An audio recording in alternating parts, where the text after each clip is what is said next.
Hello children, remember we had a look at an ancient car radio a little while back with a big metal box and remote control units. I think it was from 1934. We touched briefly on this one here. We'll have a more in-depth look now. This is from 1948, so quite a bit more modern.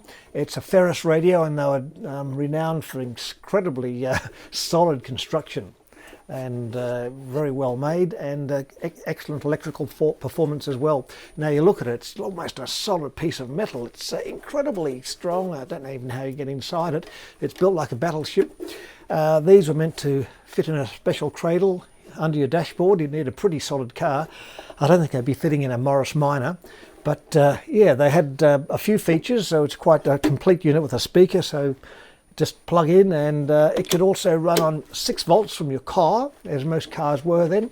And when radios were expensive, you could take it out of your car when you get home and run it on 240 volts.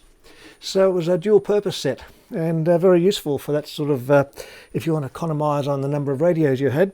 And you'd have this special toaster cord or electric jug cord, which everyone would be familiar with, anyone older than about 40 years old I suppose. These are quite common in the household to run electrical appliances.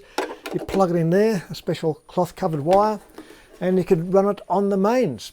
So we might do that tonight. Run this on the mains and see if it still works.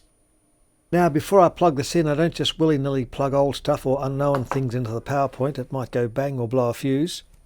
I usually go through this variac so I can slowly wind up the voltage and see if the current goes too far or whatever.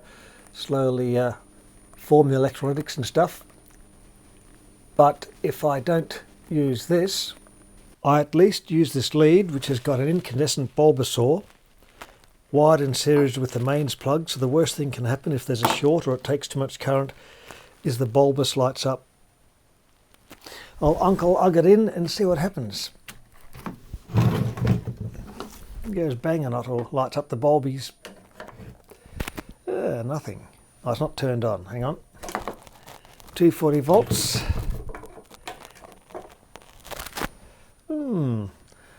Should glow a little bit red if there's a bit of current, but nothing happening. Well, it's been in a while. There's no hum, there's no buzz, there's no noise, nothing getting hot. I think it might be dead, so I'll have to have a look inside. Now, I wonder how we get into this thing. It seems like Fort Knox.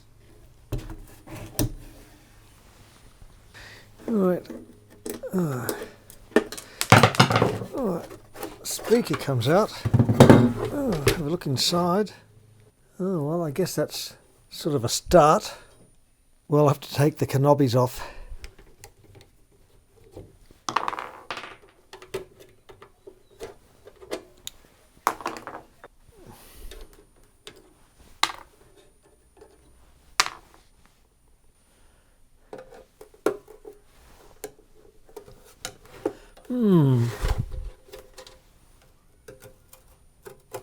Oh yes, something happening here.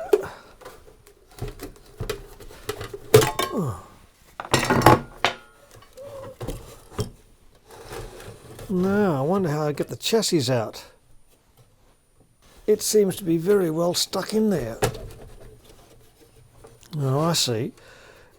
The knobs are on little extendo things. Take them off and it should slip out.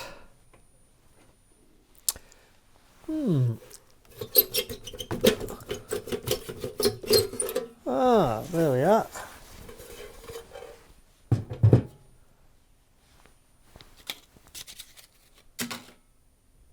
Right, seems quite a compact design.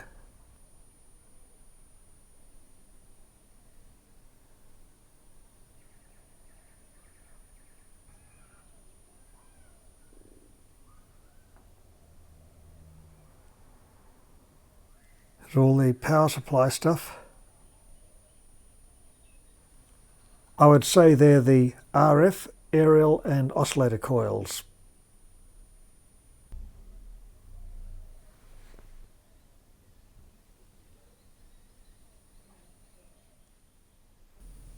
It's about as compact as you can get with components of the era.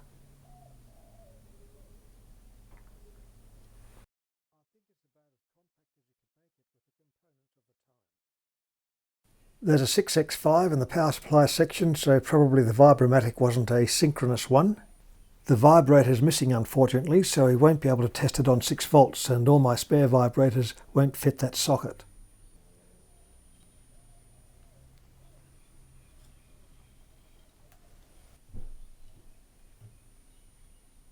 Nice, solid and simple dial mechanism. Now the 6X5 rectifier is lighting up, but none of the other valves, so I think it might be a wiring fault somewhere in that power supply section. There's something funny with the switching for the AC and DC, so I've bypassed all that, so the filament current now goes to the other valves in the RF and audio section. I've just bypassed it there, so it seems to light up all the other valves, so we'll see how it goes. And there is HT on there as well, so it should work. Plug the power in. Dial light lights up at least. Electrons are flying off the cathode, so it's... Oh, listen.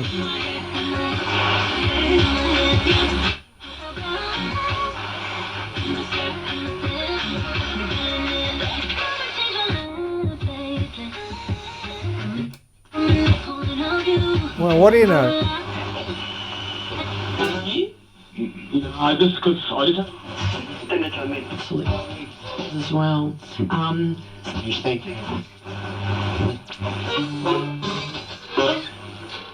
The only thing that's really wrong with this set is that its speaker's a bit wrecked. It's obviously got dust and rust in there, so that can be fixed easily enough. And the other thing that needs fixing, they've got a fairly rugged tone control there. Super boom.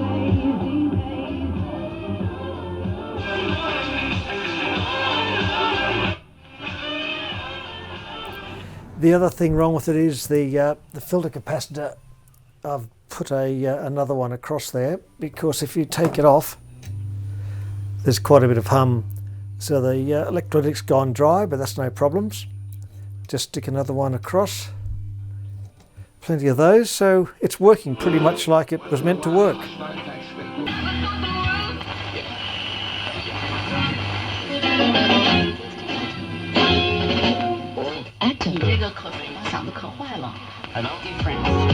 And remember, competing in the three-quarter side, he salutes. Great delivery for Cameron. So when I saw that, I thought it was kind of... Choice leads out by only a head.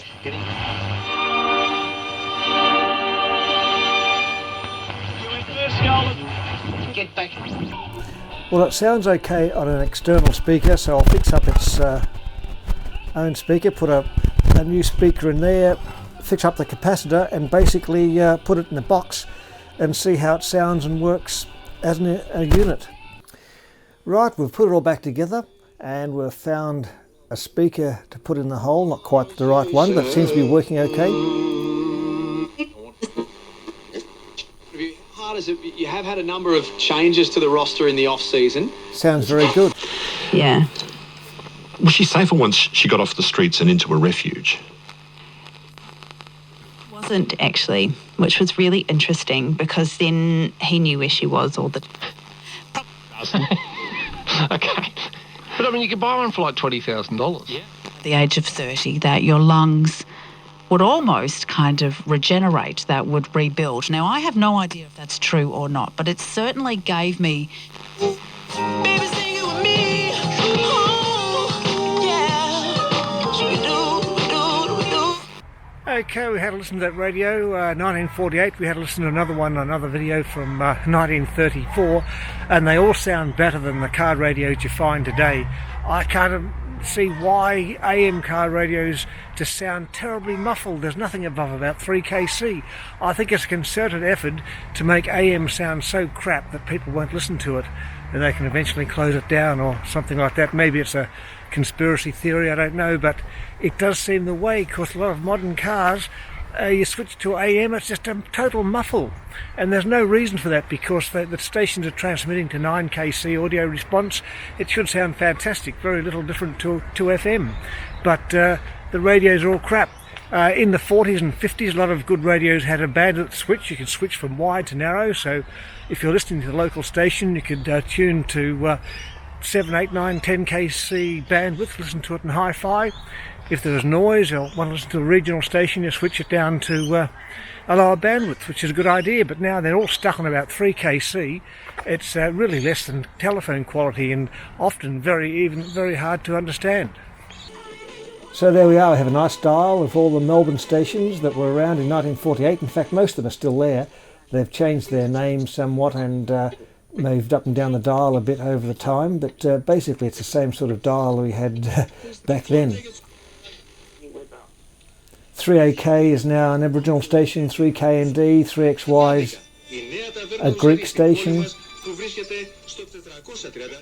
SEN's a new station there. 3AW moved down to 693, but 3AW itself is a sporting outlet, I think. 3KZ, radio for print handicap, very useful service, reading out newspapers and things. Sporting station there. 3DB I think is sporting now. 3UZ, yes, is racing. It used to be the top music station once, now it's racing. 3CR, community radio, which has been around since 1976, which plays a variety of programs, all of it very political, but some good music comes out of there as well. Now there's a station formerly known as 3LO. It was 3LO for about 70 years, named after 2LO in London, and they changed the name about 20 years back to Melbourne ABC Radio, something that means nothing. Just ditched their goodwill name after so many years. That's the new 3AW there. Talk News station. 3AR, which was originally Associated Radio, taken over by the ABC in 1932, and now called Radio National, run by the ABC, serious talks and left-wing Marxist propaganda station. There we have the regional stations. Well, 3WV's still there. 3GI's moved down to, or moved up to the middle of the dial, 800 somewhere or another. So there we are. The dial is still quite useful in this day and age. C7 Allegheny on the toes. Number 5 Paramondo, the favourite at $4.30. 4 o'clock start time. Race 8 at Geelong. And they may tell. When you revert to third person, that's when you know you've got them. For Melbourne Airport at terminal parking from under $20 a day. From the Sunday Age of September the 1st on page 8 by Brian Johnson, the 10... U prvom kolu Djokovića će sačekati bolje iz duela koji igraju Jan. No match fitness. Secondly, Jake Friend is a good solid player. Yeah. 华新生新广播中文台 can do that. Keep him forward. I don't like when you have a specialist player who is a leading. When it comes to culture and heritage, and another area too that you've spoken about. Hey.